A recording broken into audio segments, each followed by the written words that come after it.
السلام علیکم ورحمۃ اللہ وبرکاتہ۔ رمضان کا آخری عشرہ اللہ تعالیٰ نے لیلۃ القدر کو ان 5 راتوں میں چھپایا ہوا ہے۔ پہلے یہ تعیین کے ساتھ مقرر ہو کر آ رہی تھی۔ آپس کے جھگڑے ایسی نحوست ہیں کہ آپ خیمے سے باہر آئے، 2 صحابہ آپس میں ان کی کوئی تلخی ہوگی، ان کی آوازیں اونچی ہوں گی، جھگڑا بڑھ گیا تو آپ نے باہر تشریف لا کے فرمایا کہ میرے اللہ نے مجھے شب قدر بتا دی تھی کہ فلاں رات ہوا کرے گی، لیکن تم لوگوں کے جھگڑے کی وجہ سے اللہ تعالیٰ نے اس کو اٹھا لیا اور چھپا دیا، اور اب تم اسے طاق راتوں میں تلاش کرو، 21 میں، 23 میں، 25 میں، 27 میں، 29 میں اس کو تم تلاش کرو۔ آپس کا اختلاف صحابہ کا تھا، 2 صحابی آپس میں کس بات پہ الجھ گئے پتہ کوئی نہیں۔ بظاہر تو وہ ایک تعیین اور ایک مقرر عدد، مقرر رات اٹھ گئی، لیکن یہ بہت بڑی خیر ہوئی۔ اگر یہ رات متعین ہوتی کہ 21 کی رات شب قدر ہوا کرے گی، یا 27 یا 23 یا 25 یا 29، اور آنے والے زمانے میں غفلت تو ہونی تھی، جہالت بھی ہونی تھی، نافرمانی بھی ہونی تھی۔ رات متعین ہو، لوگوں کو پتہ ہو آج شب قدر ہے، پھر لوگ نافرمانی کرتے تو نقد عذاب آتا۔ تو اللہ تعالیٰ نے اس چھپانے میں بھی اپنی رحمت کو شامل حال کیا۔ جب ایک آدمی شراب پی رہا ہے، اسے پتہ ہی نہیں شب قدر، کسی کو بھی نہیں پتہ کہ آج ہے۔ ہم تو 5 راتیں چھوٹی انشاءاللہ جاگ کے، آپ تو ویسے ہی علم میں مصروف ہیں، تو چلو آپ کی برکت سے ایک حدیث بھی یاد آ گئی۔ ابو ہریرہ رضی اللہ تعالیٰ عنہ فرماتے ہیں مدارسۃ العلم ساعۃ، دارس یدارس، ایک دوسرے کے ساتھ علمی محاورہ کرنا، یا جس کو آپ تکرار کہتے ہیں، مدارسۃ العلم ساعۃ خیر من احیاء لیلۃ القدر عند الحجر الاسود۔ اللہ اکبر، تم تو بڑے مالدار ہو یار، ہیں ماشاءاللہ۔ آپ کی رات اللہ کے فضل سے علم میں گزرتی ہے، تو اور لوگ بھی بیٹھے ہیں، میں ترجمہ کر دیتا ہوں۔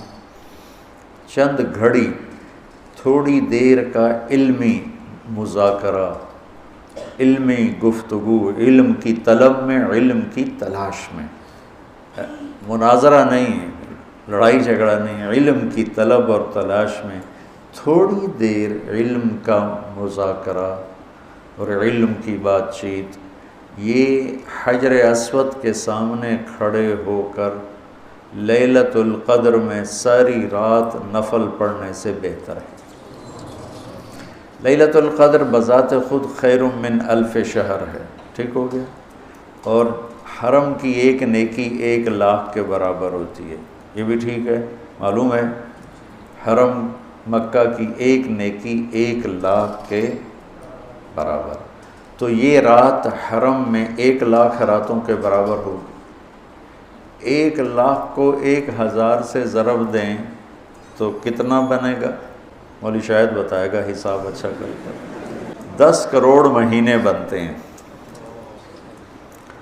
10 کروڑ مہینے بنتے ہیں، 10 کروڑ مہینوں کے سال بناؤ، لاکھوں سال بنتے ہیں، ہزاروں سال بنتے ہیں۔ تو علم کا مذاکرہ، علم کی طلب میں، علم کو سیکھنے کے لیے تھوڑی دیر بیٹھنا،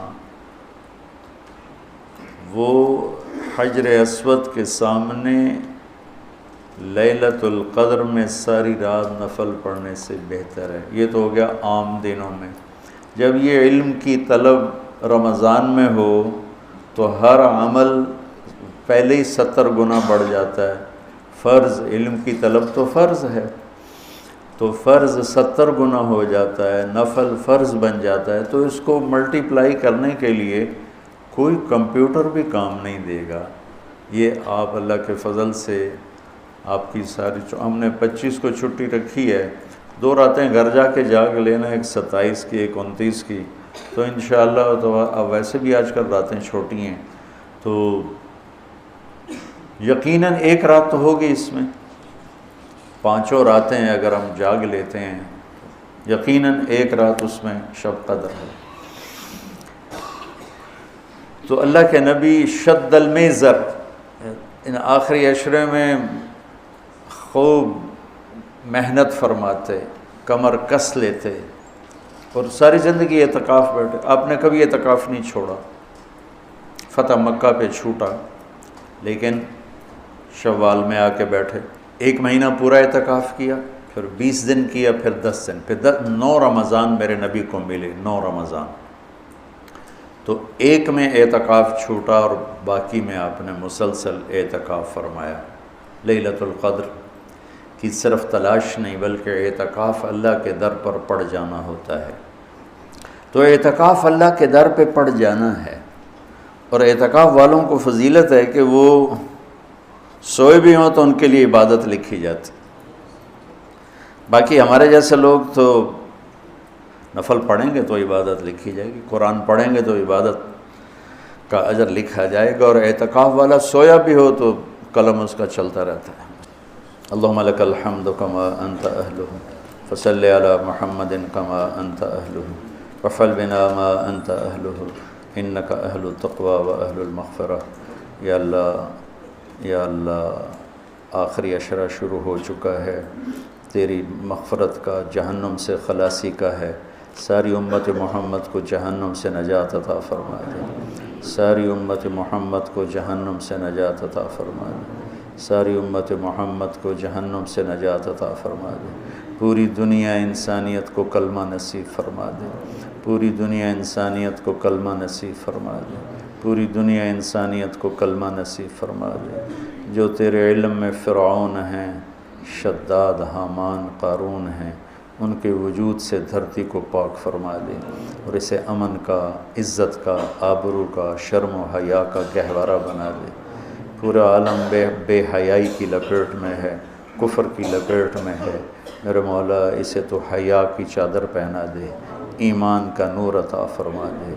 یا اللہ تیرے بندے جتنے اعتکاف میں بیٹھ چکے ہیں ان سب کے اعتکاف کو قبول فرما اور ذریعہ ہدایت فرما۔ حرمین میں جتنے تیرے بندے بندیاں اعتکاف میں بیٹھے ہیں ان کے اعتکاف بھی قبول فرما اور ذریعہ ہدایت فرما۔ یا اللہ تو ہماری یہ چھوٹی سی ایک کاوش، ایک حقیر سی کوشش، اسے بھی یا اللہ قبول فرما اور اسے ذریعہ ہدایت بنا۔ یہ قرآن سے ہمارے دلوں کو جوڑ دے، سیرت سے ہمارے دلوں کو جوڑ دے۔ یا اللہ اپنے محبوب کی مبارک زندگی ہمارے سامنے کھلی کی کتاب کی طرح کر دے، اور ہر عمل کو اپنے محبوب کے یا اللہ نور کی روشنی میں دیکھنے کی توفیق عطا فرما۔ پوری امت میں یا اللہ سیرت حاوی فرما، پوری امت میں یا اللہ اپنے محبوب والے اخلاق زندہ فرما، بد اخلاقی سے ہماری حفاظت فرما۔ میرے دیس کو چوری ڈاکے سے بچا، ظلم و ستم سے بچا، قتل و غارت سے بچا، جھوٹ فراڈ سے بچا، سود اور رشوت سے بچا، یا اللہ ملاوٹ اور کھوٹ سے بچا۔ یا اللہ میرے دیس سے تو بدکاری کے اڈے ختم فرما، شراب کے اڈے ختم فرما، جوئے کے اڈے ختم فرما۔ یا اللہ آنے والی حکومت نیک دل رحم دل لوگوں کی نصیب فرما۔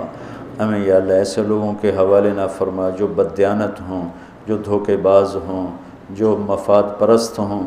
ہمیں ایسے لوگوں کے حوالے فرما جو ملک کے، قوم کے، عوام کے خیر خواہ ہوں، ان کے درد کو اپنا درد سمجھیں اور ہمارے غم کو اپنا غم سمجھیں، ہمارے دکھ کو اپنا دکھ سمجھیں۔ ہمیں ایسے نیک لوگ نصیب فرما۔